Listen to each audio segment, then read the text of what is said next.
Hey there, it's Kat and this is Brews and Reviews.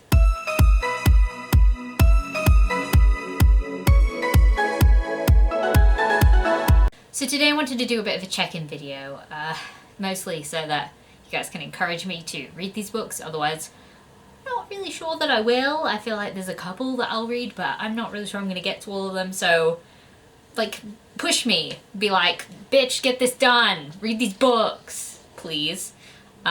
You don't have to swear at me. I don't mind if you do though. I mean, like, I'll take it. So at the beginning of the year I made a list of 20 books that I wanted to read from my physical TBR, and I put on ones that I thought would be challenging and like maybe I could get to those, because otherwise if I didn't have something to tick off then maybe I wouldn't pick them up. It hasn't really helped. Some of them it has. So I've read 12 of them, so I only have 8 left, and I feel like maybe you guys can push me into reading at least some of them. So the first one we're going to talk about is Invasion of the Tearling by Erica Johnson.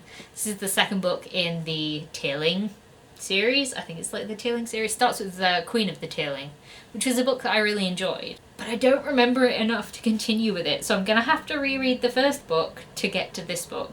Most of the reason why I haven't actually read it yet.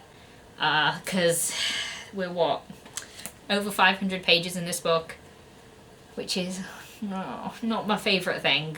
I think you're going to see a theme with the books that I'm about to show you guys. Most of them are over 500 pages, and we're just going to ignore that. Encourage me to read which ones you want me to read. Pretty sure there's going to be a big war in this one, and I'm going to like it a lot. I like the main characters. I really don't remember enough about it to give you a synopsis though. So if you've read this book, or this series, encourage me to read it, okay?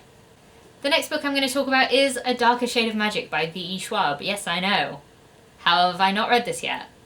I don't know. Maybe I'm afraid of reading a V.E. Schwab book because everyone says they're so great, and I'm like, well, what if I don't like it? But I'm sure I will. But anyway, I haven't read it, and this is one of the shorter ones on this list, so this is statistically more likely to be picked up, and yet I haven't yet, so encourage me. So I think most of BookTube knows what this book's about, but it's about a guy that can travel through different Londons that have various stages of magic, I think. I don't really know. I don't like to know too much about these books, so you're getting vague, terrible descriptions. The next book on the list is Bombproof by Michael Robotham.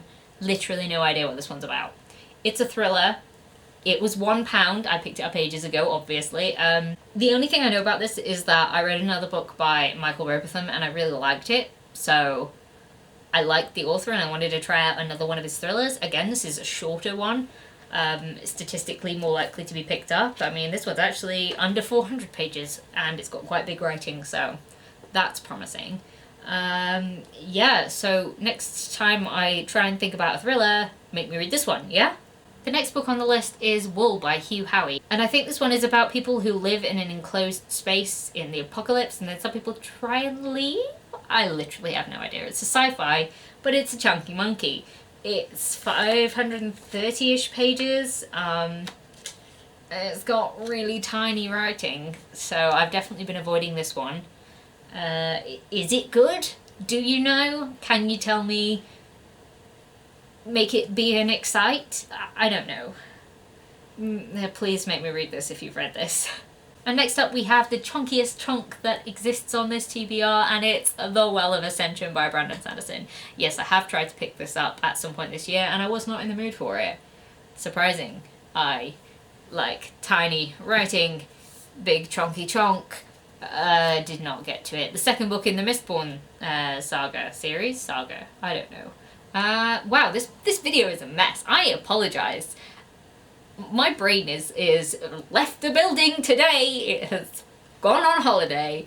Yeah, I haven't read this one. I do want to read it. I liked the first one a lot and I remember it enough to actually continue with it, but I feel like I just need a massive push off a cliff to actually read this one because it is a commitment, shall we say. Next up we have the statistically most likely to be read book on this list, so you probably don't need to push me that much because I have already decided this one is definitely going to be read, and that is Heir of Fire by Sarah J. Maas.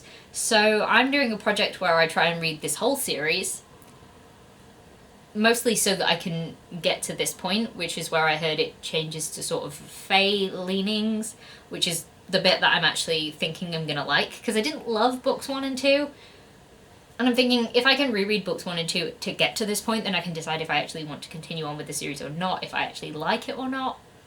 I don't know, I'm giving it another chance, but this one is actually on a list of books that I'm going to be reading next, so you don't have to encourage me to read this one, but you can mention that it's good if you want to, just to give me that extra little push. And last but not least is a book that appeared on my last year's reading list and I still didn't get to it, and that is Timeline by Michael Crichton. Mostly because I hate this copy. Like, ugh, it's hardback, it's got deckled edges, like nobody likes deckled edges, what's that about? Like, I can't turn the page and look at the cover, it's just like, whoa!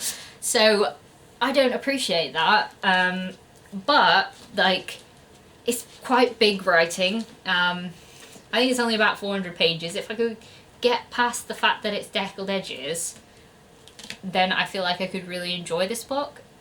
Sorry, there's a random person just stared at me through my window. No thank you, we don't want any of that.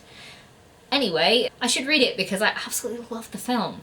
Like, it was one of those films that I watched as a child and I was like, I love this film. And then I've never read it, even though I've owned this book for years and years. So, like, force me to read this one, please. That is the list of physical books that I own. I haven't talked to you guys about the one that I don't because I'm not even sure it's out. It was Nixia Uprising by Scott Rankin. I don't know if it's out yet. I should really get to that one if it is, because that means I can finish the Nixia series, and I really, really like that series. I'm just not very in the loop at all with anything. Sorry, this video is a mess, she says again. If you enjoyed this video, please leave a like, comment, subscribe, and I'll see you in the next one. Bye-bye!